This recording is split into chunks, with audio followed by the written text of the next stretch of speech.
ഒരാൾക്ക് സ്ട്രോക്ക് വന്നാൽ നമുക്ക് എങ്ങനെ എളുപ്പത്തിൽ തിരിച്ചറിയാം? അതിനുള്ള ഒരു നിമോണിക് ആണ് ബി ഫാസ്റ്റ്. ബി അഥവാ ബാലൻസ്.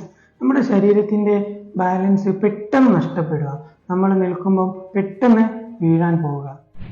ഇ ഐ അഥവാ നമ്മുടെ വിഷന് പ്രോബ്ലം ഉണ്ടാവുക, വസ്തുക്കളെ രണ്ടായി കാണുക, ഇതിന് ഡിപ്ലോപ്പിയ എന്ന് പറയും. എഫ് ഫേസ് ഡീവിയേഷൻ, നമ്മുടെ ഒരു ഭാഗത്തേക്ക് കൂടി പോവുക. നമ്മൾ പേഷ്യന്റിനോട് ചിരിക്കാൻ വേണ്ടി പറയുമ്പോൾ ഫേസ് ഒരു ഭാഗത്തേക്ക് കൂടി പോവുക. എ ആം ഡ്രിഫ്റ്റ്, നമ്മുടെ പേഷ്യന്റിനോട് കൈ ഇങ്ങനെ എയറിൽ ഹോൾഡ് ചെയ്യാൻ പറയുക. 10 സെക്കൻഡ് ഇങ്ങനെ തന്നെ ഹോൾഡ് ചെയ്യാൻ പറ്റുന്നുണ്ടെങ്കിൽ നോർമലാണ്.